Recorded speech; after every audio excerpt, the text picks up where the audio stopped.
Listen, it's one thing if your man has female friends. It's another thing if this female friend openly hates you, publicly embarrasses you, and he's out here texting her, thinking of you, heart emoji. Like, how are you sharing in the whole apartment with this man, right? And he's out here texting, missing you and thinking of you emojis, right? That's just emotional cheating, disrespect, right? Guys, let's get into this Reddit post because this story is wild. Okay, all right. So let's see. Whew, because it got my blood boiling. Okay, so the title here is My Boyfriend, 30 male, has a close female friend, 34 female, who blatantly dislikes me, 29F, and makes no secret of it. I have reached a stage where it's her or me. How can I confront my boyfriend? Guys, let's get into this. Oh, hi. All right. So it says, I don't know if I'm being wildly unreasonable and jealous over this, so I need some outside opinion. I, 29 female, have been with my boyfriend, 30 male, for 3 years, and we share an apartment. He has a female friend, now 34 female, and they were friends for years before I came along. Fair. I had no issue with their closeness. I have male friends and knew I'd be a hypocrite to leap to judgments, right? But at this point, I feel I'm justified in thinking the way I do about her. Oh, I. The first time I met her, it was extremely obvious Nell didn't like me. Ooh. She came into the bar, all excited to see my boyfriend before noticing me. Her entire demeanor changed. She shook my hand and dug her nails into my skin before ignoring me the rest of the night. Hell no. She even seemed upset at one point that I took the seat beside my boyfriend and quietly left halfway through the evening without saying goodbye. So it's safe to say my first impression of her wasn't good. But I try to reason with myself that not everybody gets along. And I don't need to be friends with my boyfriend's friends. Okay, sounds very mature so far, right? Although, the friend on the other hand ain't winning us no points at this point. But I digress. Let's keep going. However, as time passed, it became really clear Nell's attitude towards me wasn't improving. She had a way of openly mocking me in front of groups of people, making side comments or loudly joking about my voice or appearance. Oh, hell no. Oh, okay, let's see. Like if she's doing this, what is the boyfriend doing about it? Right? But let's keep going. Let's find out. Okay, my boyfriend would stand there and say nothing. And after the fact, when I asked him about it, he would say he hadn't noticed. Oh.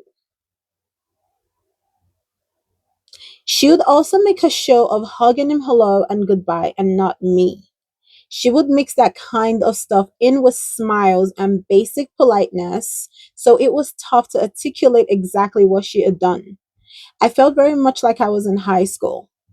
From that point on, I basically decided I didn't need to have someone like that in my life. So just stop going to things she was at.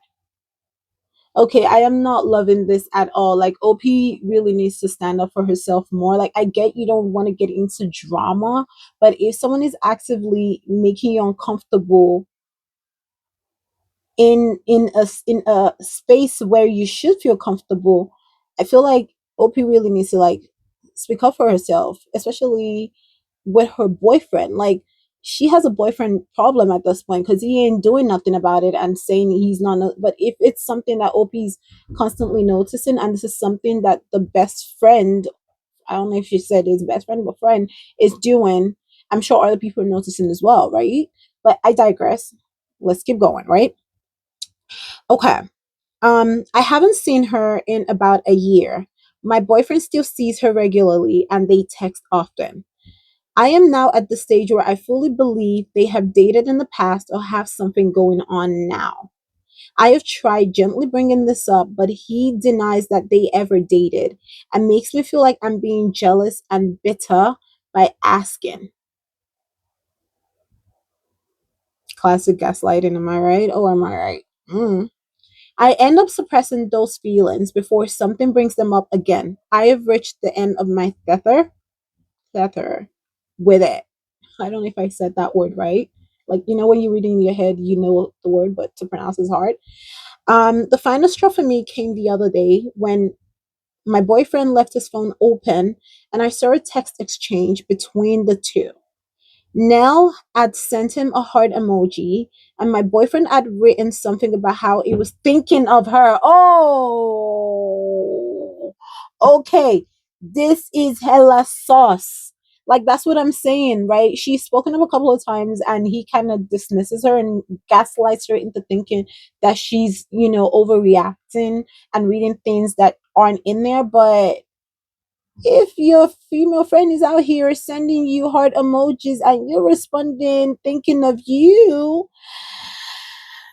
um okay, I'm a firm believer in if you have a gut feeling about something, you should really pursue that. And OP's gut is definitely telling her something, and the way the friend has been behaving is definitely matching what her gut's telling her. And this text message ain't helping situation at all. But I digress. Let's keep going. Let's see what OP has to say here. I know I should have said something then and there, but I felt numb and decided to go to bed. I am trying to work out how to handle this. Is it possible nothing's going on here? It's something I've tried arguing in my head, and then something else pops up that makes me doubt it. Maybe friends do just send heart emojis, and I'm making this up because I don't care for now. I don't want that to be the case. I'm basically at a point where I feel he either has to tell me the truth and restrict contact with now, or else I don't feel like I can maintain the relationship. I feel constantly disrespected and I want something to change, but don't know how to go about it. Any advice would be so welcome. Ooh, okay, this one it's a doozy. And I mean it's a doozy in the sense that OP is being gaslit by her boyfriend really hard here. And it's given emotional cheating. I don't know, like she hasn't said she's seen any sign of them physically cheating yet, but it's given emotional cheating. And the friend is acting very territorial towards someone else's man. Like, I have male friends. I have male friends, and I have male friends that I've known since I was very little, right? Um, and that I'm friends with their partners. Not once have I ever thought it would be cool to just randomly send like a heart emoji, and then he's out here texting me back. I'm thinking of, if my guy friend never said something like that, I would be like, do you high? What you mean you're thinking of, are you okay? Like, it's given very inappropriate, especially if they see each other all the time. Like, what? Why would you even send that? Like, that's not something you send to a friend, right? I'm not tripping here. Guys, like, I need y'all to jump in the comment and let me know what y'all think. Cause like, I'm not tripping here. This is weird. And then the fact that the friend acts like the way she acts towards OP, it really doesn't help matters. Like, she is acting like she owns OP's man. And OP's man ain't helping situation either because he's dismissing her concerns. At this point, honestly, like, if you don't feel confident in your own relationship and you feel like it's given like OP's a third wheel, like a third party in your own relationship, I would say for your own peace of mindset, you gotta get out of that. But let's hear some comments here, right? Okay, so one commenter here says, to be honest, I don't think there is a point in giving him an ultimatum, as I don't think he will choose you. Or if he did, he would resent you for it and make you feel even more crazy. He never noticed how Nell treat you and never calls her out on it. When you point it out, it makes you feel like you're jealous and crazy. Gaslighting. See what I'm saying? Instead of working with you and implementing healthy boundaries, you have to repress your feelings about the relationship because of how he makes you feel whenever you try to bring it up. That is not a partner that will choose you, period. That's on period. Because he never has. He chooses now. Whenever Nell hurt your feelings, he chose to endorse her actions by not standing up for you, period. Whenever you point something out, he chose to protect Nell and make you feel like you were jealous and bitter. He has always been in her corner, endorsing and enforcing her actions, even when she's hurting your feelings. I would personally skip this ultimatum and just leave. I don't know how, and this as so well said, so well said. But guys, there is an update here. Let's get into it. Okay, so OP starts off. First, I would like to sincerely thank everyone for their kind comments. I didn't expect so many responses, and I appreciate them all. I wanted to provide everyone with an update because a lot has happened. Ooh, girl, give us the tea. Okay, we're here for it, guys. You ready? You ready? Saddle up. Here we go. A few days ago, after a lot of tearful soul searching, I decided the best thing for me would be to walk away from the relationship. Love that for you. I love that for you. I sat my boyfriend down and I talked to him about it. I explained that I always felt like the third wheel in my own relationship and that for my own happiness, I didn't want to be in a relationship that made me feel that way anymore. Period. I gave examples to him that I did in my original post, such as his lack of boundaries with Nell and his disinterest in standing up for me whenever she mocked me. I also said my trust in him had been eroded to the point where I felt unsure of what I really was to him. I told him I still cared about him and I wanted him to be happy, but I wanted to be happy too. My boyfriend sat silently for a while before asking, "So you're jealous of Nell?"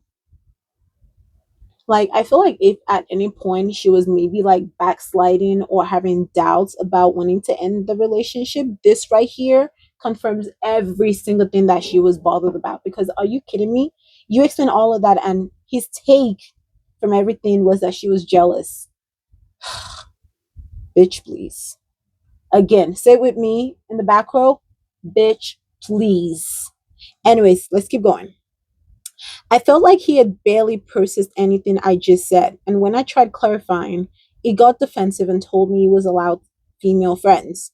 I could tell he wanted to turn it into an argument, and since my mind was already made up and I had said what I wanted, I ended the conversation and he played a computer game and acted like I wasn't there as I packed my things and left. I've been staying with my best friend, who is amazing and always so supportive. We are actually looking into sharing a place officially. I burst into tears on her doorstep and we hugged it out before having a movie night with a pizza and some wine. Oh, bless you. It felt really therapeutic, like a weight was lifted off my shoulders. Oh, you know what? I recently went through a breakup and I can relate to this. You know, when you get out of a nasty ass relationship that you just know was toxic for you, and you're done with it, that weight, that sense of relief, the fact that you even feel that, you know, that just that relation just wasn't right for you, and I am happy for her. I'm so glad for her. I'm happy for you, sis. Okay. My family have been amazing too, rallying around and taking me out for little meals and stuff. I even got one or two sweet messages from my boyfriend's friend saying they were sorry and they fully understood my point of view, which is interesting. Okay, so the friends knew about like how Nell was really crossing boundaries and how like it was very inappropriate, but I guess maybe they felt they couldn't speak on it. I guess maybe that's why they never said anything. But obviously they were also thinking it for them to like have sent such a nice message to her, right? I imagined that would be the end of it. But the next morning, I woke up to messages from a number I didn't know. It was Mal. I honestly didn't think she would contact me. So to see walls and walls of text in my inbox was a shock. Oh, what was she saying? Let me run down some of the things she said. She repeatedly insisted that she never bullied me and said she has no idea what that came from. She said I had always seemed cold towards her, so tried to make little jokes to break the ice. Openly mocking someone is an interesting method, but I digress. Oh, guys, sis. Lastly, she told me I was making things up by suggestion by suggesting she ever had a thing with my ex. They were just friends. She finished with a passive aggressive apology that I had ruined my own relationship by being jealous and listening to voices in my head. I'm sorry, what was the apology in this? I didn't respond to her venom or try to get the last word. Love that for you. Love that. Because she was trying to get a reaction out of you and you not responding or entertaining none of her BS. So mature. And that will piss her off even more. I know she wanted to repeat her tried and true method of eating out at me and enjoying my reaction. So I didn't give her one. Ooh, she would have been pissed. I've been focusing on other things to start building my self esteem and happiness back. My ex has not tried to contact me since I left, and I am glad. Frankly, I think him and Nell are perfect for each other. I am well and truly done with this, and I'm excited for new things in my life. My friend and I are making arrangements to officially have a place together, and I actually got promoted at work today. Yes! I feel like it was a little hug from the universe. In all, things are looking bright. So, to end things, I want to thank everyone again for the messages. I think hearing your opinions as well as getting all my thoughts out in a post are what really opened my eyes and allowed me to leave. I finally feel I'm making myself the priority. Feels pretty great. I love happy endings. I really do. I'm glad that she's okay. You can tell, like, I feel like when you get out of a relation and you don't really grieve it as long as you should, or as long as people think you should, it just says a lot about how damaging that relationship was to your mental health. And I am happy that OP really, like, she was very mature, didn't even waste her time giving no, like, if you feel like you need to give a man an ultimatum in your relationship, it ain't for you, sis. It really is not for you. Like, for a man to even put you in that position, and not even just a man, a woman too. Like, if you're in a relationship and you feel like you need to create an ultimatum or set an ultimatum to have, yourself be made a priority in your own relationship, yeah, that ain't for you. That relationship ain't for you. Mm-mm-mm. I know they always say fight for your relationship, blah blah blah, but if the person is not willing to fight for you, why would you even try fighting? Why would you want to fight for someone that ain't fighting for you? You know what I mean? You know what I'm saying? And this is a classic case of that, because obviously, like, the ex really would rather fight for his friend than his own partner. You know what I mean? You know what I'm saying? Like, I'm glad she didn't even like bother like doing that ultimatum thing, and she just got herself the hell out of that. But let's read some comments here and see what other people have to say. Okay, so someone here commented, "You did the right thing by not responding to her. It was rather creepy move for him to give her your phone number to message in the first place, right? Go out and do things that make you happy." OP said, "Yeah, the only way she would have got it is through him. My best friend even suggested they probably wrote those texts together." I didn't even think about that. They probably did. They probably did. I feel like they both just wanted to turn it into a big argument and play the victim. See, I clocked that from the message as well. I feel like she really wanted to like turn it into an argument and then try to play the victim. And then maybe their other friends are calling her out on it, and she wanted to get OP to react so she can then go back and show the friends and like, see, this is what I'm saying. I never did this. The fact that OP did not fall for the bait, oh, she would have been pissed, pissed, pissed. So I'm glad I didn't pursue that with them. I don't care. I just want to be happy. Thank you. Another commenter here said, literally the best thing you could do was let her twist in the wind after those texts, and you did it. Good for you. Those two deserve nothing from you. And OP said, thank you. Yep. I imagine her reeling that she didn't get a single word in response to her mountains of texts. And then another commenter here said, I can't believe his only response was, so you're jealous of now, right? What a D bag. tells you everything you need to know by the way he reacted in that conversation, right? And OP said, that's so true. He proved my point without even realizing it. All right, guys, I'm going to stop here, but the main consensus or the general consensus from this Reddit, from everybody, is OP did really good by getting herself out of that relationship. Like that, everyone applauded her for it, just like I am applauding her. She really took the high road here and just got herself out, took herself out of that toxicity. It was not worth it. It really was not worth it. Even just trying to like, um, maybe work it out with her ex in any way, shape, or form. Because obviously, Eminem, I wish there was an update maybe a couple of years after telling us that, oh, by the way, they ended up together. Nobody would be surprised. But, anyways, thank you guys for watching this and stay tuned for the next video. And please hit that subscribe button. Bye.